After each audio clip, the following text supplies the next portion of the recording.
Tidak ada yang berani pernah mengatakan Hasan bin Thabit itu adalah pemusiknya Nabi. Alah, masa kecil aja loh. Gitu aja dipermasalahkan. Ustadz, ada lagi yang kasus lagi viral. Kayaknya saya yang bikin keributan. Intinya seperti ini, Pak. Tidak ada ulama sama sekali di muka bumi ini yang pernah mendahului beliau untuk berkata bahwa syair itu, surat syair, surat asy-syu'ara adalah surat musik. Dan para ulama kita mengatakan, la tatakallam fi masalatin laisa laka fiha imam. Jangan coba-coba untuk menyebutkan masalah agama yang kamu itu duluan, padahal ulama belum pernah ada yang ngomong sebelum kamu. Kecuali kamu merasa dirimu pintar. Maka jangan sekali-kali membuat fatwa-fatwa yang para ulama dari dahulu takut untuk mengucapkannya. Bapak-bapak pernah dengar bagaimana Abu Bakar ditanya tentang sebagian masalah agama, lalu dikatakan oleh Abu Bakar, saya nggak tahu. Lalu ada yang bilang, kamu ini sahabat Nabi, kok sahabat Nabi serba nggak tahu? Maka apa kata Abu Bakar? Ayu sama'in tudhilluni wa ayu ardin tuqilluni an aqula 'ala Allahi ma la a'lam. Langit mana yang mau menaungiku, bumi mana yang mau kupijak, kalau aku berbicara tentang agama Allah, sesuatu yang aku tidak tahu. Kita ini dalam masalah agama, kalau tidak tahu itu tidak boleh bikin sendiri. Tidak ada ulama satupun yang mengatakan surat asy-syu'ara itu sama dengan pemusik. Tidak ada yang berani pernah mengatakan Hasan bin Thabit itu adalah pemusiknya Nabi. Bagaimana bisa Nabi SAW menghadirkan satu orang dalam masjid sebagai pemusik, sementara suatu hari Nabi lewat, ada orang bermain musik, Nabi tutup kuping. Bertentangan hadisnya. Nabi tutup kuping karena dengar, kok Nabi juga bikin bawa pemusik masuk dalam masjid? Mungkinkah? Yang ketiga, Bapak tahu keyboard? Tahu dong. Piano, gitar, itu apa namanya? Kalau ada yang bilang itu alat syair, maka dia harus balik SD lagi. Itu di SD pelajaran kesenian dinamakan, digolongkan alat-alat musik. Apa Anda harus balik SD lagi untuk bisa membedakan mana syair mana musik? Syair di zaman dahulu itu alatnya adalah kertas dan pena, di mana orang mencoba untuk merangkai kata yang di belakangnya ada rima. Misalnya dibikin rimanya belakangnya an. Anta nurullahi fajran. Jika ba'dal usri yusra, dan seterusnya. Kemudian di belakangnya an jadinya syair. Itu namanya syair. Ketika dimunculkan dengan nada, mengangkat suara, anta nurullahi fajran, jika ba'dal usri yusran, rabbuna a'laka qadaran, ya imam al-anbiya'i. Diangkat suara, dibuat nada, itu namanya nasyid. Manakala hadir di situ piano, gitar dan lain-lain, jadinya musik. Ini yang kita pahami dari para ulama dari zaman dahulu. Belum pernah ada yang berkata seperti perkataan beliau sebelumnya. Kalau kemudian ada yang berkata, alah, masa kecil aja loh, gitu aja dipermasalahkan. Bagi Anda kecil, bagi kami besar. Kenapa bagi kami besar? Karena ada banyak kemaksiatan yang ada di kalangan kaum muslimin, itu sangat enak dikerjakan kalau ada musik. Orang di mana minum khamr lebih enak kalau ada musik. Lady Companion atau LC itu kerjanya semi agak-agak kadang-kadang melacur. Itu kalau enaknya di karaoke, di diskotik. Tempat dengerin apa? Musik. Orang bikin lagu, aku sedang ingin bercinta hanya karena sama kamu. Apa yang diajak? Zina. Enaknya ngajak pakai apa? Musik.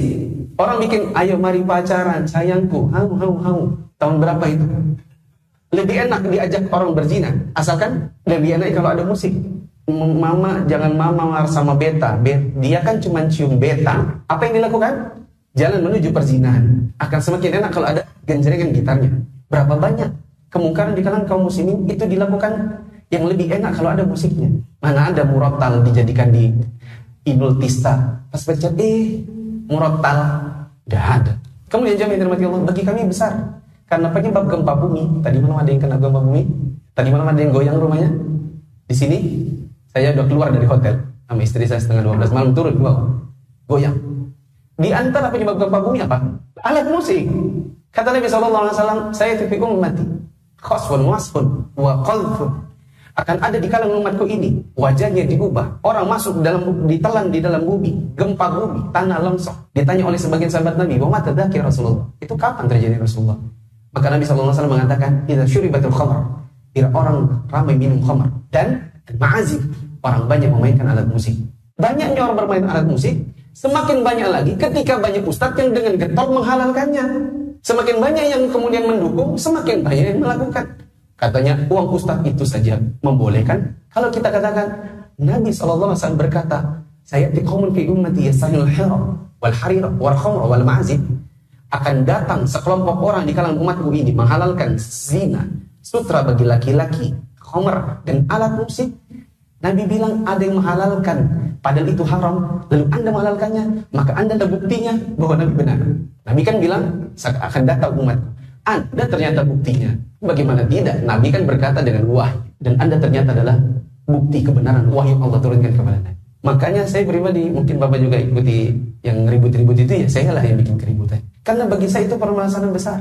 Kita mau ngajak kaum muslimin di jalan dakwah ini untuk mengajak ke mereka ngaji, membaca Al-Quran, supaya tidak melakukan perzinahan, supaya berhenti dari hal-hal yang sifatnya maksiat. Ternyata datang ustaz-ustaz yang justru ngajak orang untuk keluar, malah membenarkan yang salah. Maka wajib bagi kita untuk mengingkarinya. Kalau seandainya tidak mengingkarinya, kapan umat paham kalau itu tidak boleh? Kalau ada yang berkata, tapi kan nggak bisa Kak Ustaz, 4 mata. Sudah pernah kami mau 4 mata. Saya sudah datang ke sini. Kena ya.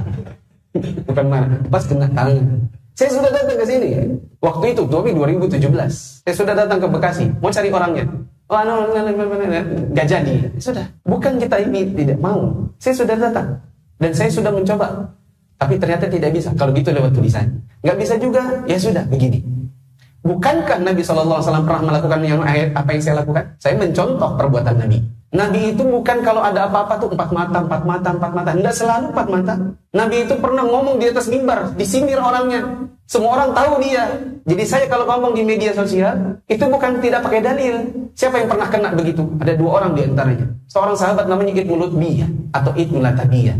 Nabi SAW utus dia untuk keliling Madinah kumpulin zakat. Ternyata dia ngambil duit-duit dari orang yang dikumpulin zakat. Balik-balik kepada Nabi, dia bilang gini, ini buat Allah dan Rasulnya.